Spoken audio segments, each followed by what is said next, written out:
Sors de mon bureau, je dis.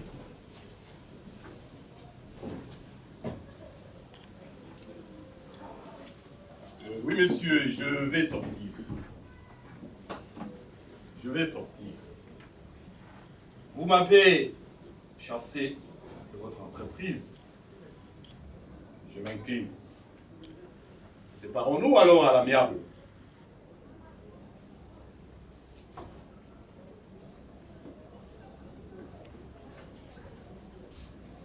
Ce n'est pas parce que vous m'avez chassé de votre entreprise que vous pouvez m'insulter et insulter mon pays. Vous dites qu'il y a des milliers de chômeurs qui convoitent mon poste. D'accord? Et moi, je refuse de travailler avec quelqu'un qui m'exploite et exploite tous ses ouvriers.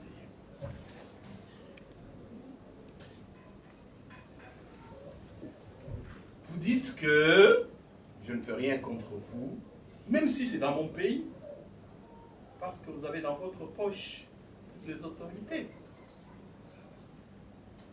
Vous les avez peut-être toutes dans la poche, mais pas moi. Vous dites que nous, les Congolais, on est des incapables. Non. Je viens de comprendre que tous les malheurs qui arrivent à notre pays, c'est à cause de certains étrangers mauvais, cupides comme vous, qui viennent appuyer un système pourri pour exploiter les ouvriers.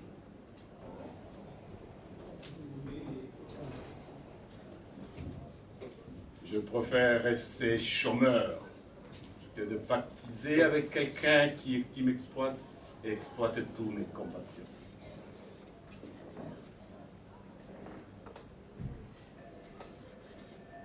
Durant longtemps, je ne comprenais rien à ces jeux. Mais maintenant, si. Et je me révolte. Vous comprenez? Je me révolte.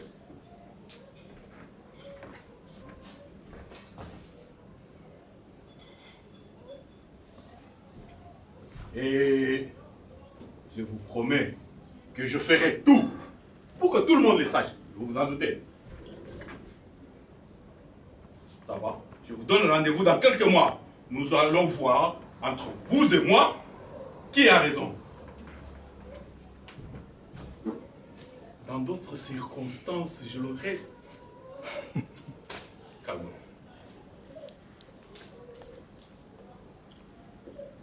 Ainsi, j'ai perdu mon emploi parce que je défends mes intérêts.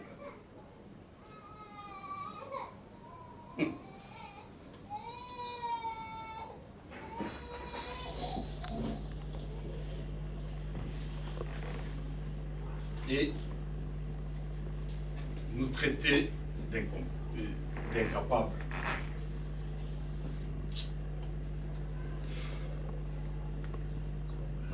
Et il m'insulte parce que pour lui, nous tous, les Congolais, nous sommes des incapables. Et il le dit à tout le monde comme ça. Et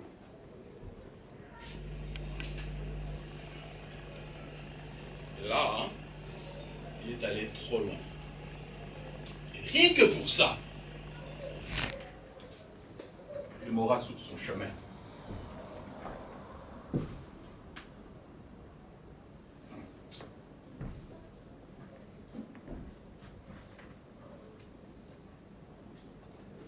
Là, ça en est trop. Tous ces étrangers qui arrivent dans notre pays, en babouche, maigres, et après quelques années, ils s'enrichissent et ils rentrent chez eux et puis nous insultent. Ça ne va pas se passer comme ça. En tout cas, pas avec moi. Donc, il faudra Sengeli, Mokoba, Pakatambang. Ah, mais comment? J'ai peut-être un peu parlé trop vite. Hein. Comment est-ce qu'on va faire pour chasser tous ces gens? Voyons.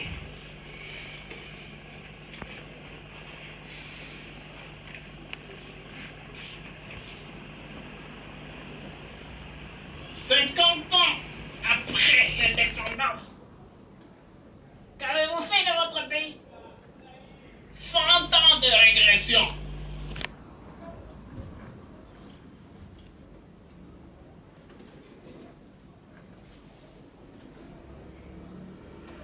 C'est nous qui créons les emplois ici et c'est nous qui faisons la loi.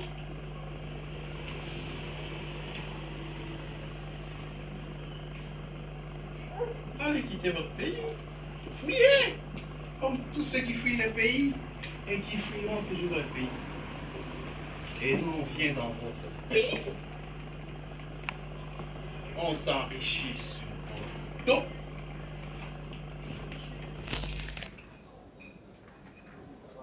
Voyons.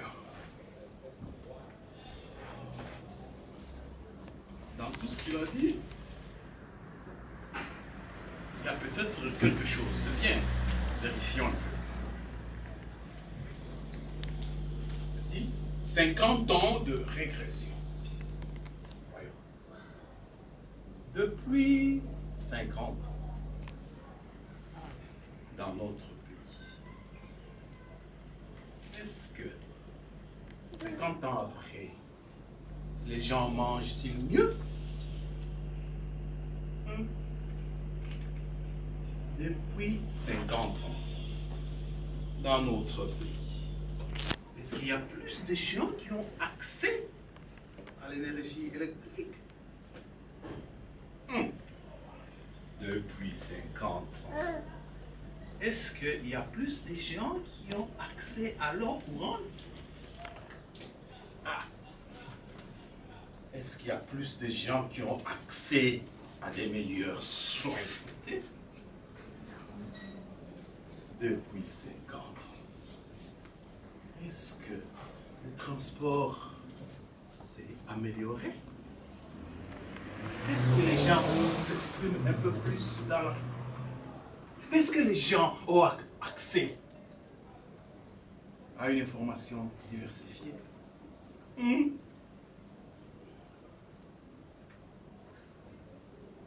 C'est un peu trop, hein?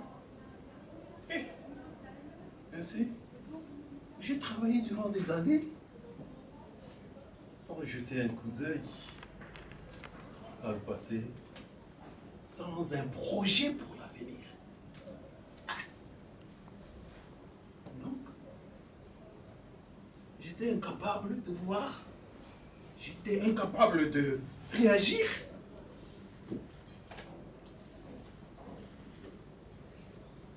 Et mes compatriotes là-bas, est-ce que eux, ils comprennent? Est-ce qu'ils ne dorment pas aussi comme moi j'ai dormi?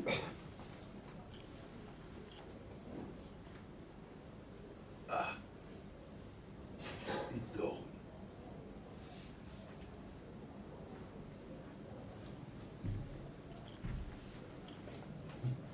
On ne peut pas rester comme ça, tout un peuple endormi. Pourtant, avec tout ce qu'il y a comme richesse dans notre pays, il n'y a pas de raison de vivre misérablement. À défaut d'être tous riches, mais au moins chacun peut vivre aisément. Il peut manger à sa faim, il peut envoyer les enfants à l'école, il peut avoir accès aux soins de santé. Non, ça doit changer. Il faut que ça change. Mais comment?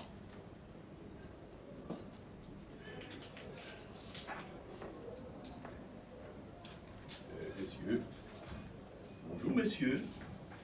Monsieur, s'il vous plaît, s'il vous plaît. Oui, excusez-moi, donnez-moi juste 5 minutes. Je voudrais vous expliquer une petite mésaventure qui vient de m'arriver.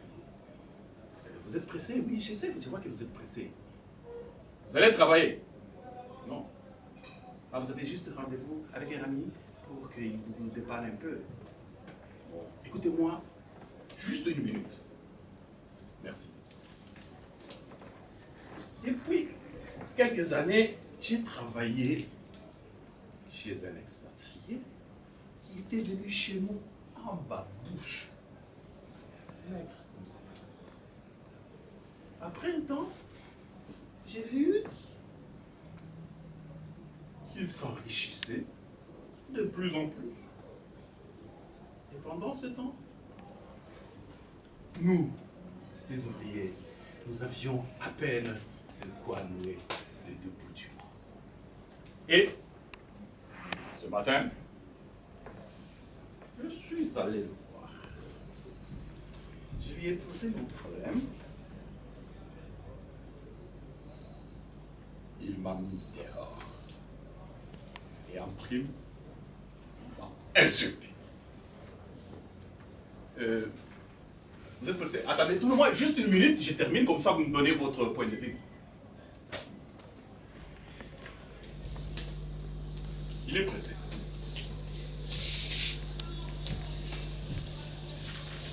Monsieur, bonjour. Bonjour, monsieur. Monsieur, s'il vous plaît. Vous êtes pressé? Oui, je vois que vous êtes pressé. Vous pouvez m'accorder juste une minute? Vous allez travailler? Non, mais alors...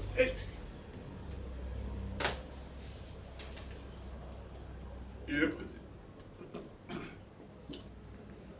Bonjour, madame. Madame, bonjour. Madame? Madame? Madame? Elle est pressée.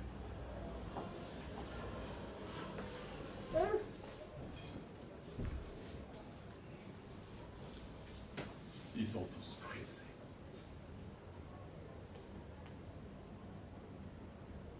Ils refusent de réfléchir.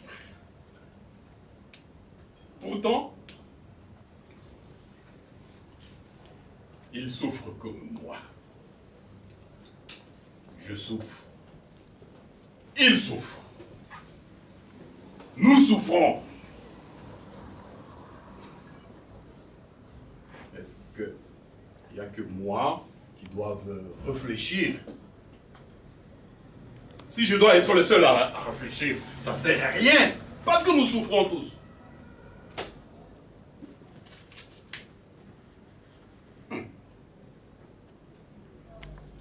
Quelle misère.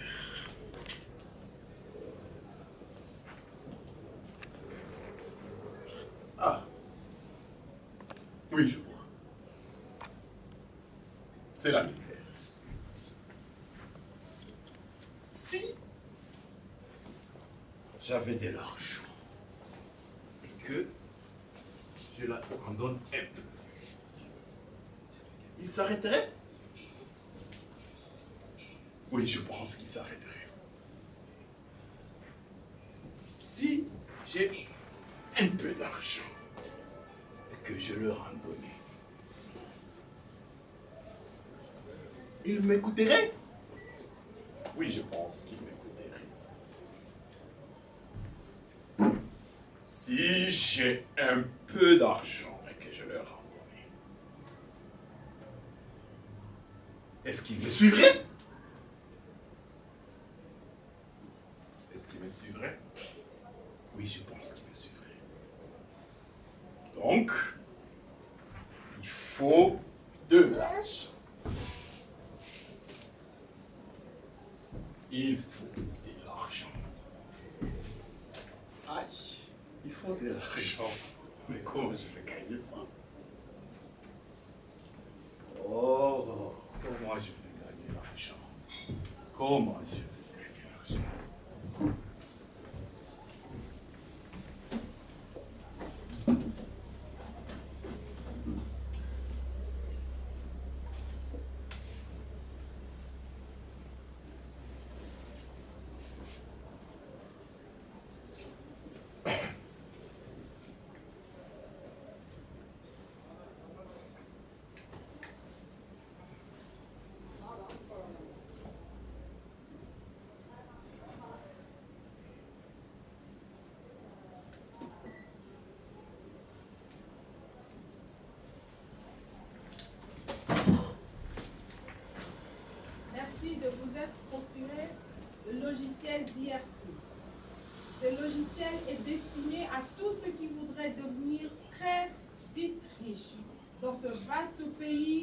au sud du Sahara appelé RDC.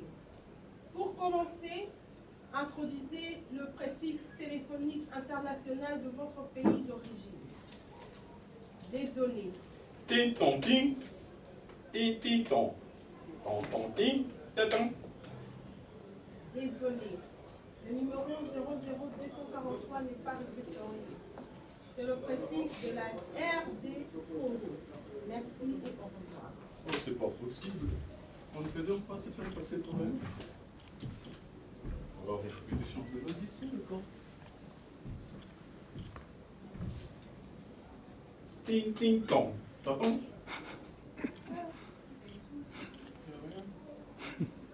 Ting tong tong. Ting ting. Je pense que je dois changer de logiciel.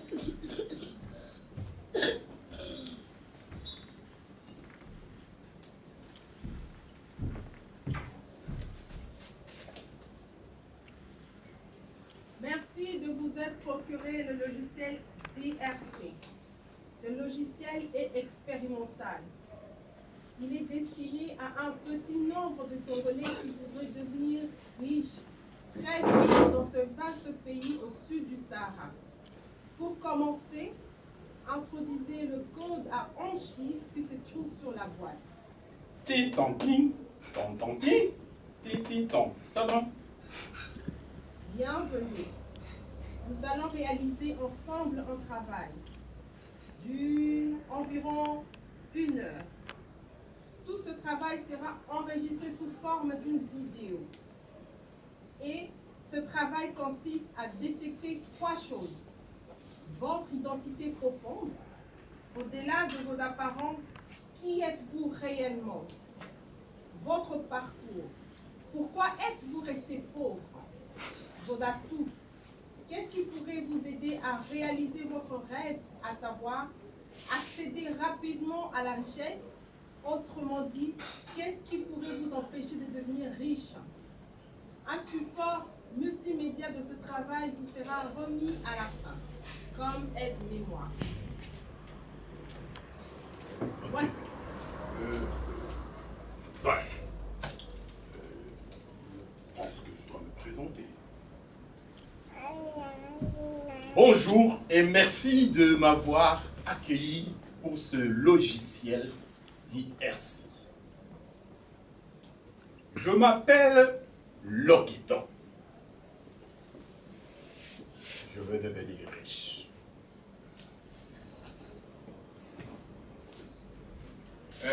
Combien je voudrais? La richesse commence à 1 million. Je pense que j'ai besoin de 6 millions d'euros. Voilà.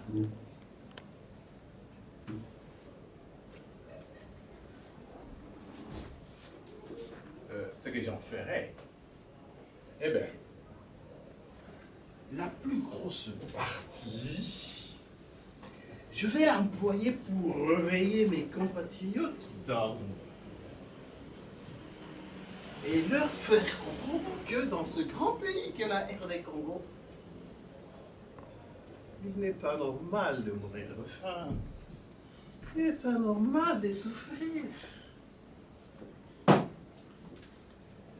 Et une autre partie, je vais acheter un immeuble, je vais ouvrir un commerce et... Ah oui, j'ai oublié. Je pourrais toujours acheter un petit appartement discret.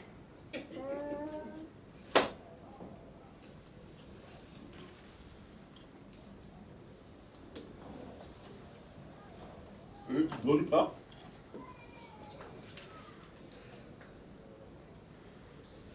Oh. Je vais devenir millionnaire. Millionnaire!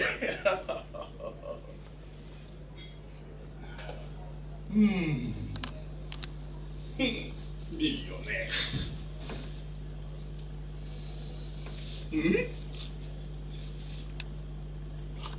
Quand les pauvres auraient réfléchis drôlement. Maintenant que je sens que j'aurai l'argent, je commence à réfléchir autrement. Millionnaire. Qu'est-ce que je pourrais pas faire avec cet argent? Voyons. Avec cet argent, est-ce que je peux devenir bourgmestre?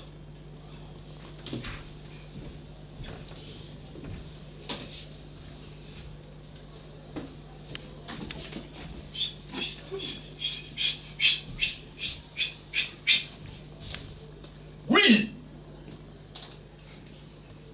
Est-ce que je peux devenir député?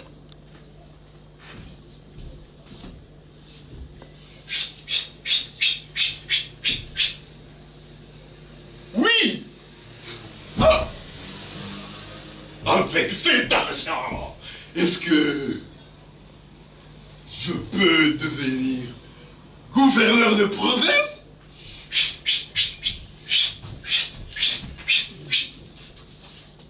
Oui! Oh! Donc, oh! Je peux devenir... Attends.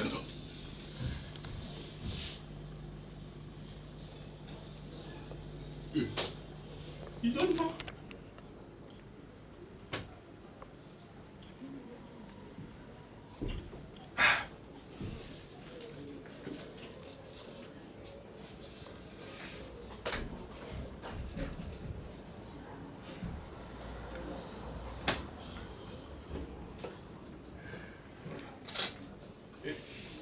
Les écrits reprennent.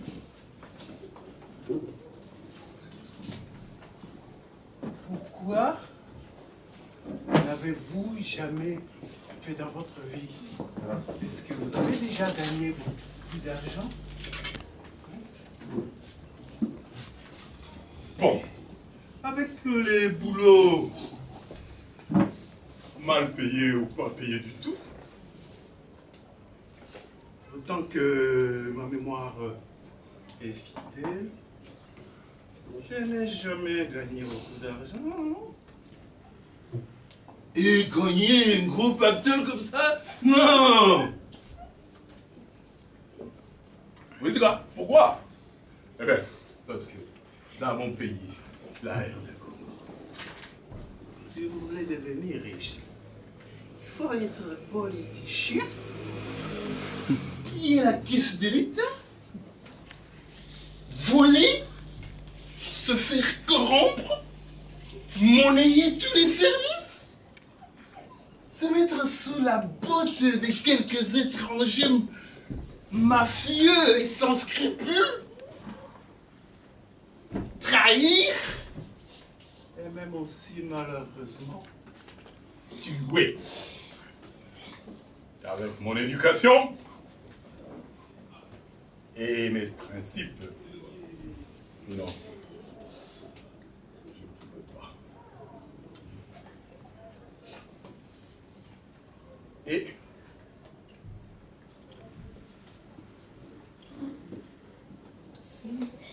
si des gens vous voient millionnaire et vous demandent comment vous êtes devenu millionnaire, peut-être que vous aussi vous avez menti, tué, pillé. C'est vrai, hein? Si je reçois de l'argent, oui, les gens vont se poser la question. Qu'est-ce que je vais leur dire? Oh. Ah mais écoutez, c'est pour ça que je suis là. Je voudrais avoir de l'argent, proprement, honnêtement. Je veux devenir riche. Je veux devenir riche, très riche. Et parmi les 10 plus riches de la République.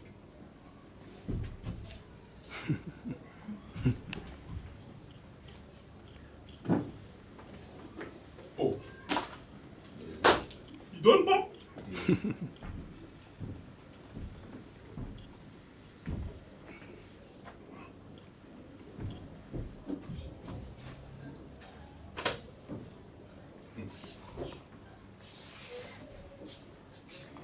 Il y a encore des écueils.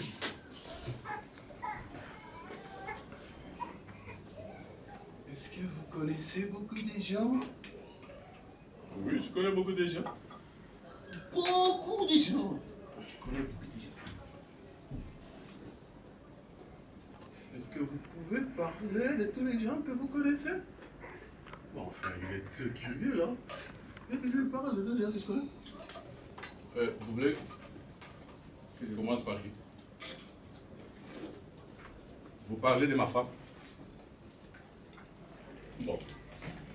Si c'est pour devenir riche, hein, je pense que je serais bien obligé de lui parler hein, de ma femme. Bon, ma femme, elle est charmante, pas trop belle, hein? Joviale. Mais, après 20 ans de mariage, à voir ce que je fais pour elle et tout ce que je lui ai fait endurer, elle m'aurait déjà quitté depuis longtemps, il y a plusieurs reprises. C'est peut-être aussi hein, pour faire plaisir à cette femme-là que je cherche l'argent.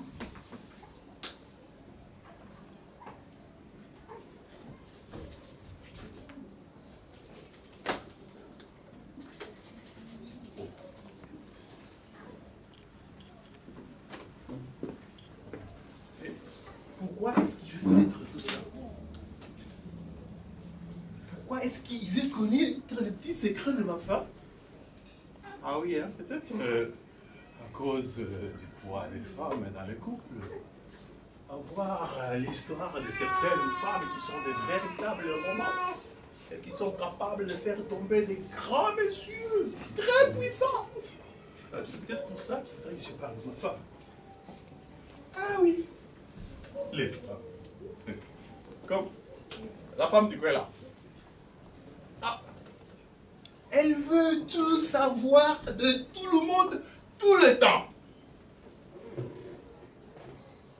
Un jour, elle a même failli se faire casser le crâne à cause d'une histoire de fidélité. Elle avait inventé une histoire et elle a prévenu les fidèles étaient venus, elle avait failli lui casser le crâne. Elle s'est excusée. Elle a promis de ne plus recommencer. Et le lendemain, tout le quartier est réveillé par un grand boucan. Encore une autre histoire inventée de toutes pièces. Ah, cette femme-là. Et son mari dans tout ça. Calme. Un petit mot. Et quand sa femme fait tous ces cinémas, il regarde. Et quand tout le quartier veut agresser sa femme, il n'intervient pas.